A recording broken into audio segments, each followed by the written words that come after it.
So for this project, I took a 10 by 10 canvas that I had pre-painted white the day before, and I drew a outline of a pumpkin with a pencil.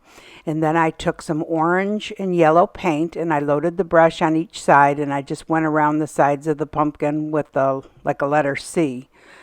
And if you're not really good at drawing, you don't think you'll get the pumpkin right, you can always print up some clip art off the computer in the size that you think you'd want it and cut that out and trace around it. Anyway, then I used a little bit of brown paint and drew some lines in the pumpkin. And then I used some green paint and drew the stem. Now, I'm not an artist. Anybody could do this. If I can do this, trust me, you guys could do it. And then I painted a couple little squigglies for the vines on the pumpkin. And that was pretty much it.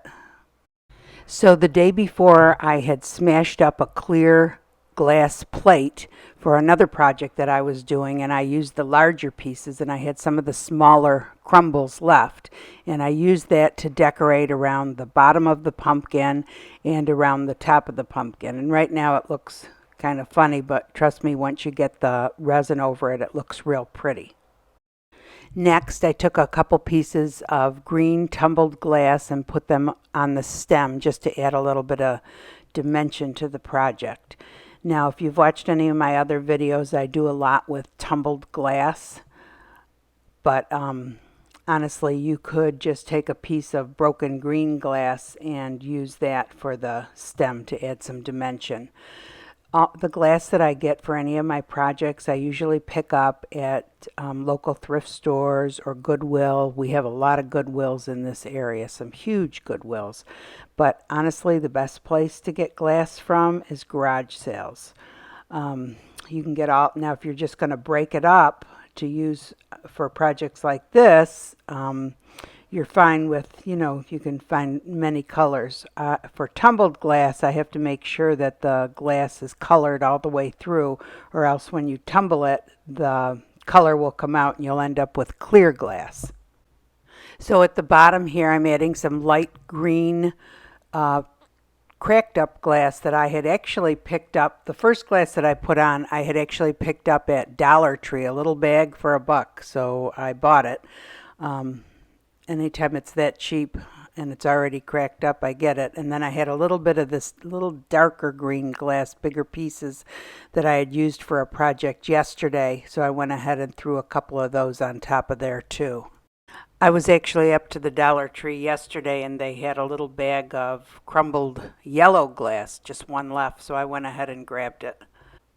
And then I had a few pearls and I added those to the bottom also. I thought that was pretty. It added a little something. So I thought it needed a little more color, so I had broken up a pale orange teacup the other day that I thought was a real pretty color, and I put that up in the corners, and I thought that looked real pretty. And now we're ready to start the resin. When I work with resin, I use gloves. I use a respirator. Using a respirator is really in your best interest.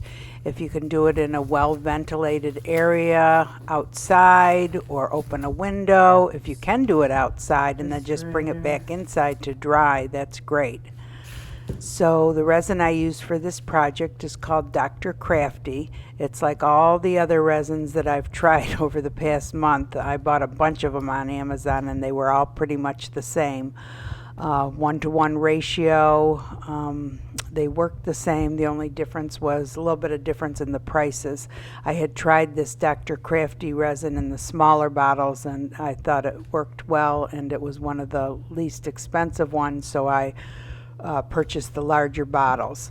The weird thing is, so you do it a 1-to-1 ratio. You put the resin in first and then the hardener, and usually the hardener is the thicker one.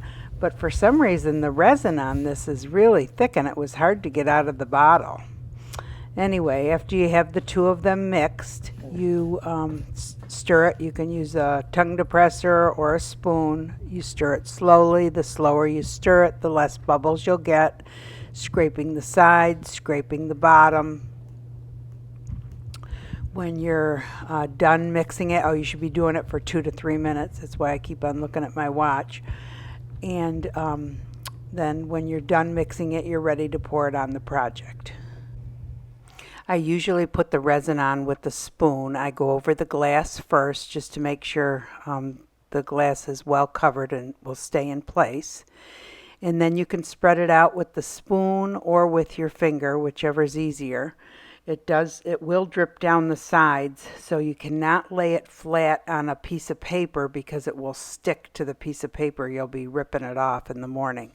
So what I have under it now, it is elevated on a little box, and it has a silicone mat under it. Now the part of it is touching the silicone mat, but the silicone mat will not stick to the resin, so that won't be a problem.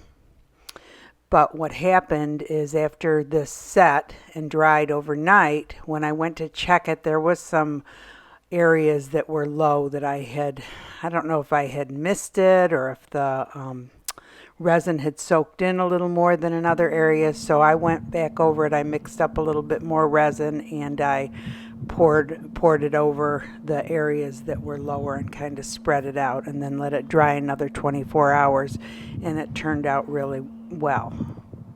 You couldn't tell that I had done it twice. So anyway, what's best to do is probably once you set it to dry, keep a little bit of resin left in your cup and go back and check it in about 45 minutes to make sure none of the glass has shifted, and then also see if you need to put a little bit more resin in some areas. I guess I need another way to set up the camera because I keep on getting in the way. Sorry about that. I had found some sprigs of gold berries at the Dollar Tree that I had used for my pumpkin sweater pumpkins, and which is another video that I did. And so I cut them off. I had some extra, so I cut them off and added them to the bottom of this. I thought that looked real pretty.